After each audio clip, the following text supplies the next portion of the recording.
अस्सलाम वालेकुम जी। मैं डॉक्टर नसीम राय जी फ्राम चित्तौड़। दोस्तों, एक आम जी बीमारी आ पट्ठे का खिंच जाना ਜਾਂ ਨਸ ਦਾ ਨਸ ਤੇ ਚੜ ਜਾਣਾ।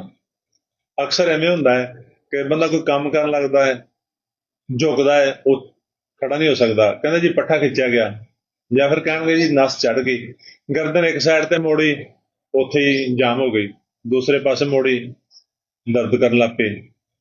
ਦੋਸਤੋ, ਪੱਠੇ ਦਾ ਚੜ ਜਾਣਾ ਜਾਂ ਨਸ ਦਾ ਨਸ ਤੇ ਚੜ ਜਾਣਾ, ਪੱਠੇ ਦਾ ਖਿੱਚ ਜਾਣਾ ਕੋਈ ਵੀ ਐਨੀਮਲ ਇਸ ਤਰ੍ਹਾਂ ਦਾ ਮਸਲਾ ਹੈ। ਸਾਡੀ ਜਿਹੜੀ ਅੱਜ ਦੀ ਰੈਮਡੀ ਆ ਨਾ, ਕਮਾਲ ਦੀ ਰੈਮਡੀ ਆ, ਜਿਹੜੀ ਹਰ ਘਰ ਦੀ ਜ਼ਰੂਰਤ ਹੋ ਸਕਦੀ ਆ। ਬਲਕਿ ਇਵੇਂ ਹੋਣਾ ਚਾਹੀਦਾ ਹੈ ਕਿ ਇਹ ਦਵਾਈ ਤੇ ਹਰ ਘਰ 'ਚ ਰੱਖੀ ਹੋਵੇ। ਇਹ ਨਾ ਸਿਰਫ ਪੱਠਿਆਂ ਦੇ ਦਰਦ ਨੂੰ ਠੀਕ ਕਰਦੀ ਆ, ਪਿੰਡਲੀਆਂ ਦੇ ਦਰਦ ਨੂੰ, ਜਿਸਮ ਦੇ ਕਿਸੇ ਕਿਸਮ ਦੇ ਦਰਦ ਨੂੰ, ਜਿਸਮ ਦੇ ਖਿਚਾਓ ਨੂੰ, ਨਸ ਦੇ ਚੜ ਜਾਣ ਨੂੰ, ਪੱਠਿਆਂ ਦੇ ਖਿਚਾਓ ਨੂੰ ਬੜੀ ਆਰਾਮ ਨਾਲ ਫੌਰੀ ਠੀਕ ਕਰ ਦਿੰਦੀ ਆ। ਹੋਮਿਓਪੈਥਿਕ ਦਵਾ ਕਿਊਪਰਮੈਟ 30 ਤਾਕਤ ਦੇ ਵਿੱਚ ਲਓ, 5 ਕਤਰੇ 2 ਘੁੱਟ ਪਾਣੀ 'ਚ ਪਾ ਕੇ ਪੀਓ। 2-3 ਖੁਰਾਕਾਂ ਨਾਲ ਹੀ ਪੱਠਾ ਖਿੱਚਿਆ ਹੋਵੇ, ਨਸ ਚੜੀ ਹੋਵੇ, ਪਿੰਡਲੀਆਂ 'ਚ ਦਰਦ ਹੁੰਦਾ ਹੋਵੇ, ਪਿੰਡਲੀਆਂ 'ਚ ਕੜਲ ਪੈਂਦੇ ਹੋਣ, ਇਨਸ਼ਾਅੱਲਾ ਪਹਿਲੇ ਦਿਨ ਹੀ ਠੀਕ ਹੋ ਜਾਣਗੇ। ਕਿਊਪਰਮੈਟ 30 5 ਕਤਰੇ 2 ਘੁੱਟ ਪਾਣੀ 'ਚ ਪਾ ਕੇ, ਜ਼ਿਆਦਾ ਤਕਲੀਫ ਹੋਵੇ ਤਾਂ ਘੰਟੇ ਘੰਟੇ ਬਾਅਦ 2-3 ਦਫਾ ਪੀ ਲਓ। ਬਸ ਇਨਸ਼ਾਅੱਲਾ 2-3 ਘੰਟਿਆਂ 'ਚ ਤੁਸੀਂ ਸਟੇਬਲ ਹੋ ਜਾਓਗੇ, ਤੁਹਾਡਾ ਇਹ ਮਰਜ਼ ਖਤਮ ਹੋ ਜਾਏਗਾ ਔਰ ਤੁਸੀਂ ਬਿਲਕੁਲ ਸਿਹਤਮੰਦ ਹੋ ਜਾਓਗੇ।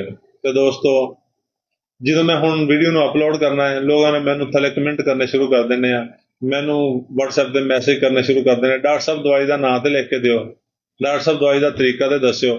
ਦੋਸਤੋ, ਹਾਲਾਂਕਿ ਵੀਡੀਓ ਦੇ ਵਿੱਚ ਹਰ ਚੀਜ਼ ਦੱਸੀ ਜਾਂਦੀ ਆ ਔਰ ਦਵਾਈ ਮੈਂਸ਼ਨ ਕੀਤੀ ਜਾਂਦੀ ਆ, ਤਾਂ ਕਿ ਕਿਸੇ ਨੂੰ ਪੁੱਛਣਾ ਨਾ ਪਵੇ।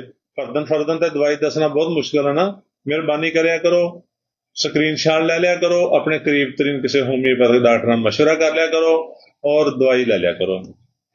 ਬੇਜ਼ਰਰ ਦਵਾਈ ਦੱਸੀ ਹੈ ਤੁਹਾਨੂੰ, ਜਿਹੜੀ ਕਿ ਕਮਾਲ ਦੀ ਦਵਾਈ ਆ, ਹਰ ਕਿਸਮ ਦੇ ਖਿਚਾਓ ਨੂੰ ਠੀਕ ਕਰ ਸਕਦੀ ਆ, ਨਸ ਚੜੀ ਨੂੰ ਠੀਕ ਕਰ ਸਕਦੀ ਆ। ਤੇ ਦੋਸਤੋ, ਸਾਡੀ ਵੀਡੀਓ ਨੂੰ ਲਾਈਕ ਤੇ ਸ਼ੇਅਰ ਕਰੋ ਤਾਂ ਕਿ ਵੀਡੀਓ ਹੋਰ ਲੋਕਾਂ ਤੱਕ ਪਹੁੰਚੇ ਔਰ ਉਹਨਾਂ ਦਾ ਫਾਇਦਾ ਹੋਵੇ। ਸਾਡੇ ਅਕਾਊਂਟ ਨੂੰ ਫਾਲੋ ਕਰ ਲਓ ਤਾਂ ਕਿ ਤੁਹਾਡਾ ਔਰ ਸਾਡਾ ਰਾਬਤਾ ਰਵੇ।